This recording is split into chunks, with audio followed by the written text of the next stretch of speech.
Assalamualaikum warahmatullahi wabarakatuh. Sebelumnya perkenalkan, saya Roida Tunanda dari kelas PBAC. Nah, kali ini kita akan mereview jurnal nih.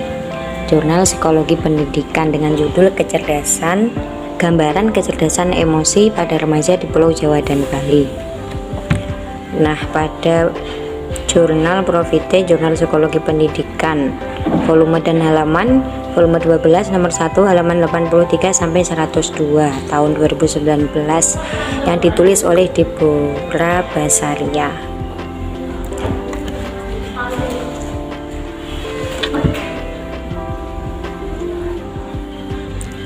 Nah, apa sih Kak tujuan dari penelitian jurnal ini itu? Nah, jadi tujuan dari penelitian jurnal ini adalah untuk mengetahui bagaimana gambaran kecerdasan emosi pada remaja yang ada di Pulau Jawa dan Bali. Nah, subjeknya ini udah khusus pada remaja SMP dan SMA di Pulau Jawa dan Bali. Nah, Kak, pada jurnal ini menggunakan metode apa sih? Nah, jadi metode yang digunakan dalam jurnal yang saya teliti ini adalah menggunakan metode kuantitatif deskriptif, yaitu di mana ada angka-angka ya, ada perhitungan, kemudian dijelaskan lagi oleh penulis sehingga menjadi lebih rinci gitu. Nah, di sini juga menggunakan model sampel tidak acak. Jadi sampelnya itu udah ditentukan nih. Nah, jadi model sampel tidak acak ini gimana sih Kak? Nah, jadi sampel tidak acak itu sampelnya udah ditentukan. Misal nih ada sampelnya kelas 2 SMP Ma'arif NU. Nah, berarti itu diambil beberapa anak. Kemudian pada jurnal ini penulis lebih memfokuskan untuk efisiensi dan kemudahan perolehan data. Nah, jadi kan kalau menggunakan metode kuantitatif deskriptif itu bisa lebih fokus nih untuk meneliti subjek penelitiannya. Nah, kemudian untuk taktik yang digunakan itu menggunakan statistik deskriptif. Nah, seperti ada perhitungan angka-angka gitu ya, ada rumus pada statistika itu, kemudian dideskriptifkan, dijelaskan lagi oleh penulis sehingga menjadi rinci. Nah, kemudian di sini penulis juga menggunakan instrumen kuesioner. Nah, selain itu penulis pada jurnal ini menggunakan teori kecerdasan emosional dari Goleman, yaitu yang pertama mawas diri, yaitu seseorang tersebut bisa mengendalikan dirinya sendiri gitu, bisa mengetahui kapan dia lagi mood, kapan dia bad mood. Yang kedua pengaturan diri. Nah, jadi ini misal anak SMP sama SMA tuh udah sampai mana sih? Kalau ngatur dirinya sendiri itu udah bisa sampai mana. Kemudian ada motivasi. Nah, jadi sebisa mungkin seorang anak SMP dan SMA itu bisa memotivasi dirinya sendiri. Kemudian ada empati. Nah, gimana nih perasaan dia terhadap orang lain, terhadap lingkungan sekitar. Kemudian yang terakhir ada keterampilan sosial. Nah, jadi gimana interaksinya terhadap orang lain. Nah, kemudian penulis juga menggunakan skala Likert yang tadi dari 5 komponen biasanya, yaitu ada sangat tidak setuju, ragu-ragu, setuju, kemudian terakhir sangat setuju. Oke, kita lanjut ke kesimpulan. Nah, jadi dari hasil jurnal yang telah saya review itu kesimpulannya, peneliti dalam melakukan penelitian ini menggunakan jenis penelitian kuantitatif deskriptif seperti tadi.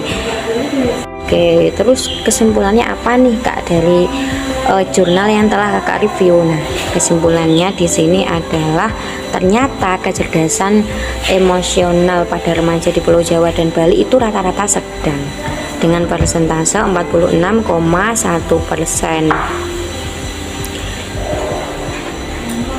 Kemudian jumlah remaja yang memiliki tingkat kecerdasan rendah dan tinggi sama, yakni 26,9%. Nah, jadi kecerdasan emosinya itu rata-rata sedang, bisa mengontrol gitu. Lanjut ke keunggulan dan kelemahan. Apa nih Kak keunggulannya dengan kita menggunakan metode seperti yang penulis gunakan, yaitu metode kuantitatif deskriptif. Nah, di sini keunggulannya adalah kelebihan penelitian ini menggunakan teori yang disertai teknik pengolahan data yang sangat jelas. Nah, jadi itu data terpampang nyata gitu ya. Jadi kita langsung bisa menyimpulkan, oh ternyata segini persentasenya nih, berarti kesimpulannya gini. Tuh, terus yang kedua, penulis memberikan gambaran secara gamblang dari setiap data. Nah, jadi udah disajikan datanya nih, kemudian penulis juga menjelaskan secara rinci gitu.